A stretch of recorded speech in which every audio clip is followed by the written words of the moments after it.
السلام عليكم حبايبي وأهلا وسهلا فيكم. اليوم مع بعض رح نعمل صينية كنافة بالمهلبية. رح نعمل طريقة الكنافة والحشوة والقطر. خلينا نشوف الطريقة مع بعض. أول شي على البارد حطينا لتر حليب أو 5 كاسات حليب، حطينا له 4 معالق ونص نشا ومعلقة سكر حطيناهم على البارد وحركناهم منيح لحتى داب النشا، وشعلنا تحتهم على نار متوسطة. بنحركن لحتى يسمك معنا القوام، حتى يبلش يغلي معنا الحليب. بننزل ظرف فانيليا، وانا حطيت له بعد ما طفيت عنه معلقة سمن حيواني. بتحسنوا تحطوا معلقة زبدة. للقطر رح نحط 3 كاسات سكر وكاسة ونص مي، وبنحط لهم براس المعلقة ملح ليمون او شريحة ليمون او عصرة ليمون، وبنحطهم كمان على النار لحتى يسمك القطر. طبعا تركنا الحشوة تبرد شوي. بعد ما غلى عنا القطر بنوطي تحته النار، بنتركه يغلي حوالي 3 دقايق. وكمان انا ضفت له معلقة سمن حيواني. نطفي تحت القطر وبنتركه كمان يبرد، ومندوب كاستين سمنة. وهي عنا الكنافة نقعمة.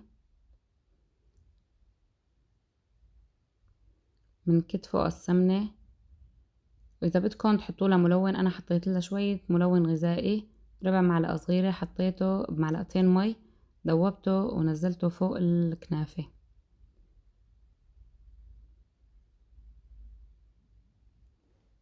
بنفركها كلها لحتى السمنة تعبى بالكنافة كلها.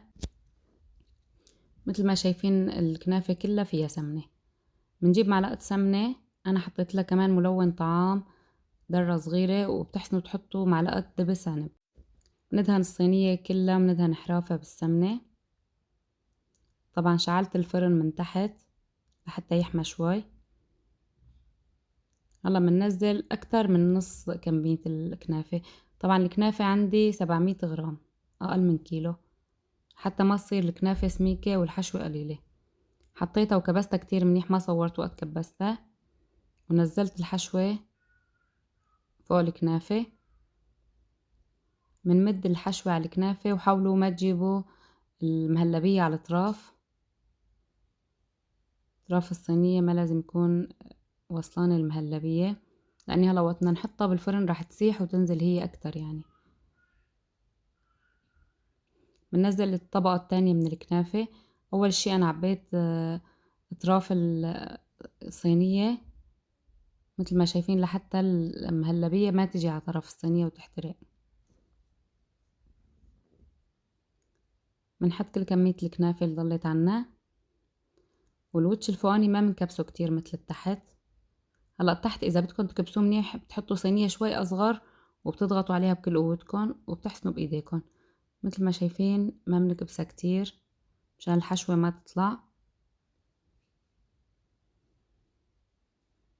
بنحطها بالفرن حوالي نص ساعة ساعة حسب الفرن اللي عندكم. بنشعل من تحت بس، وبس شفنا احراف الصينية بلشت تشقر بنشعل من فوق.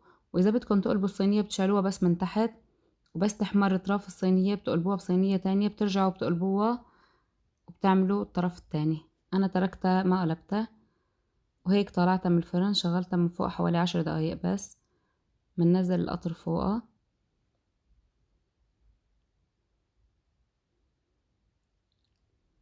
وزيناها بشوية فستق. بتمنى الطريقة تعجبكم. إذا عجبتكم الطريقة بتمنى تضغطوا لايك للفيديو وتشتركوا بقناتي إذا لسه ما اشتركتوا، وتفعلوا زر الجرس لحتى يوصلكم كل شي جديد بنزله.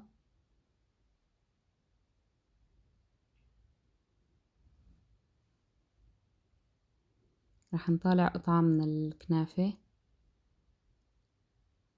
وندوق.